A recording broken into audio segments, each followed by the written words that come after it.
केंद्रीय मंत्री अमित शाह गुजरात दौरे पर हैं। वहां से उन्होंने एक बार फिर घुसपैठ के मुद्दे पर टीएमसी पर निशाना साधा। उन्होंने कहा कि पहले ममता सरकार के शासन में हर रोज घुसपैठ होती थी, लेकिन अब घुसपैठ करने वाले अपने आप वापस जाने लगे हैं। शुभेंदु और भाजपा की बंगाल सरकार ने डिटेंशन सेंटर बनाए हैं, मगर हम सब चाहते हैं जो लोग अवैध तरीके से घुसपैठ कर आए हैं वे अपने आप जहां से आए हैं वहीं वापस चले जाएं।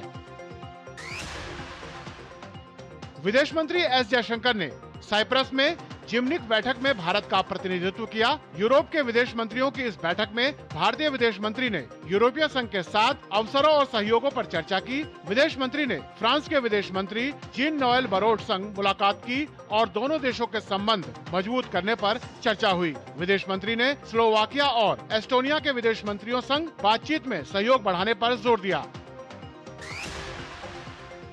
भारत और ऑस्ट्रेलिया के बीच बढ़ते रणनीतिक और सांस्कृतिक संबंधों को एक बार फिर मजबूती मिली है। ऑस्ट्रेलिया के प्रधानमंत्री एंथनी अल्बनीज ने गुरुवार को प्रधानमंत्री नरेंद्र मोदी की दोबारा मेजबानी करने की इच्छा जताते हुए भारत के बढ़ते आर्थिक महत्व को हिंद प्रशांत क्षेत्र के लिए असाधारण अवसर बताया। कैनबरा में संसद को संबोधित करते हुए अल्बनीज ने कहा कि भारत इस दशक में दुनिया की तीसरी सबसे बड़ी अर्थव्यवस्था बनने की ओर बढ़ रहा है। उन्होंने कहा कि 2022 का आर्थिक सहयोग और व्यापार समझौता भारत और ऑस्ट्रेलिया के संबंधों को नई मजबूती दे रहा है।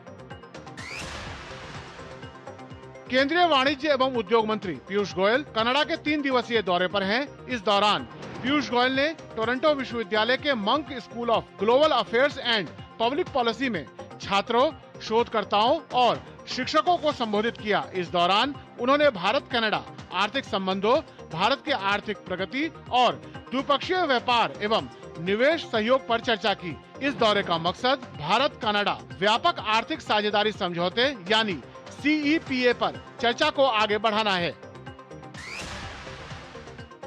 देश में स्वच्छ ऊर्जा और आत्मनिर्भरता को बढ़ावा देने की दिशा में कोयला मंत्रालय ने सतही कोयला और लिग्नाइट गैसीकरण परियोजनाओं पर रोड शो आयोजित किया। 37,500 करोड़ रुपए की इस योजना का उद्देश्य वर्ष 2030 तक 10 करोड़ टन कोयले के गैसीकरण के लक्ष्य को हासिल करना है। कार्यक्रम में जी किशन रेड्डी ने कहा कि कोयला गैसीकरण से ऊर्जा सुरक्षा मजबूत होगी और आयात पर निर्भरता कम करने में मदद मिलेगी।